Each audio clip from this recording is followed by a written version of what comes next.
me, Kirby, and today we are going to be revisiting jellyfishing. Because I have rewatched this episode recently. Okay, so recently I got the SpongeBob First 100 Episodes DVD thing. So now I can see the original Patchy segments of Shanghai. I will do a video on that. But I was able to rewatch Jellyfishing, and I have no regrets about my opinions, but I have some new ones to add. So let's get on to the initial review. Episode 3A, Jellyfishing. SpongeBob and Patrick accidentally hurt Squidward. My favorite part is Squidward not being too jerky. Anyway, is this episode jerky? Heck yes! This is the worst of season 1. Who likes to see this? Squidward is so tortured. Squidward being tortured is not funny, but this is not funny. Painful to watch. And I am very conflicted on some of the parts, but this is just so frustrating. I hate jellyfishing. Okay, so updated plot, because originally I actually got the plot wrong. I had the plot of opposite day at the way beginning. Anyway, so the episode begins with SpongeBob and Patrick getting ready to go jellyfishing. But there's this scene that goes on for 5 seconds with them just looking at each other. It's just complete filler. Sure, it's just 5 seconds, but it is filler through and through. Anyway, then Squidward sarcastically says, "Jellyfishing with you two? Why, I would love nothing more than jellyfish with SpongeBob and Patrick says, Patrick. And then Squidward's like, right, whatever. Of course they do not understand sarcasm, and Squidward, as he's riding down, a jellyfish comes up his shirt and zaps him. It is cringy. It is actually really cringy to see that. And do you know what makes it extra cringy? What if that jellyfish actually stung Squidward in the nipples? The nipples are very sensitive parts of the body, so that is completely possible. I think it already went too far, but then Squidward gets hit on the ground and then explodes.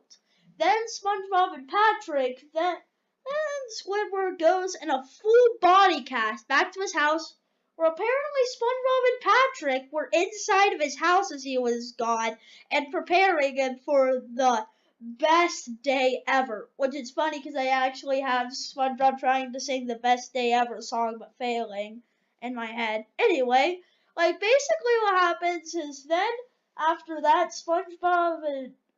after that Patrick tries to feed him some soup that says best day ever spelled out.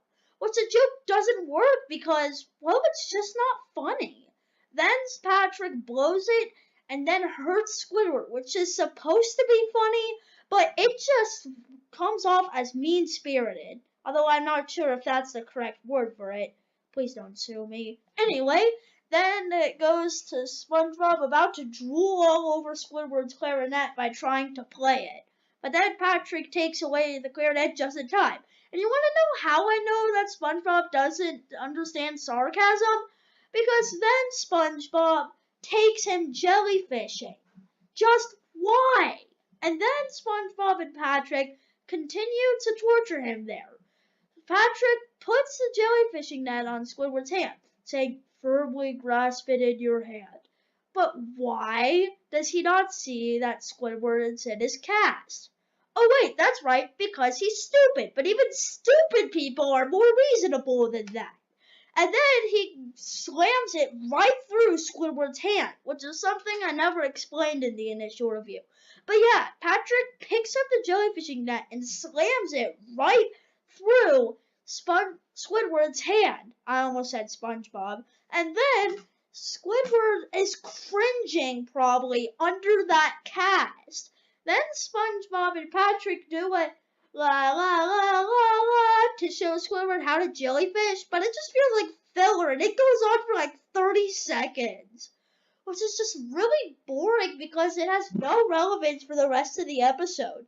So then Squidward finally snaps and tries to catch a jellyfish on his own. He continuously hits the jellyfishing net against what he thinks is a rock for some reason. Don't ask me why.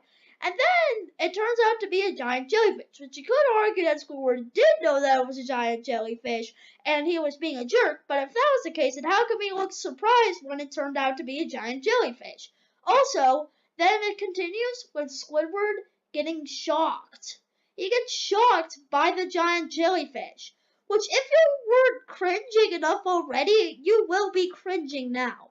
And then SpongeBob apologized for it, but I don't believe him. I do not think he's learned anything.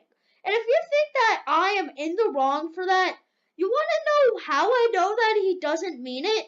Because he gives Squidward the jellyfish that he was trying to catch. That just proves to SpongeBob that he did not see that Squidward continuously gets hurt by jellyfish. Then Squidward releases the jellyfish on SpongeBob and Patrick. This is where I would have ended the episode. I would have ended the episode of SpongeBob and Patrick having to suffer the consequences for their actions. But no, Squidward has to be in the wrong, and it ends with Squidward getting zapped out of his cast by the giant jellyfish again. Because this cartoon has no sense of justice. So, one of my bigger problems, or a big problem that I have with this episode now that I never mentioned before, is that it's boring. I mean, I'm trying to speak quickly now so that I'm not boring, but it is just really boring. I mean, there's so much more that they can do, but they decide not to do, which just makes it drag. So I can't like it. So not only is it an incredibly frustrating experience, it's also an incredibly boring one, with very few hitting jokes, a story that is stupid, and just, I still really hate jellyfishing, and I still think it is worse than Opposite Day. Still, that will end this video. Goodbye. Come on, it froze again?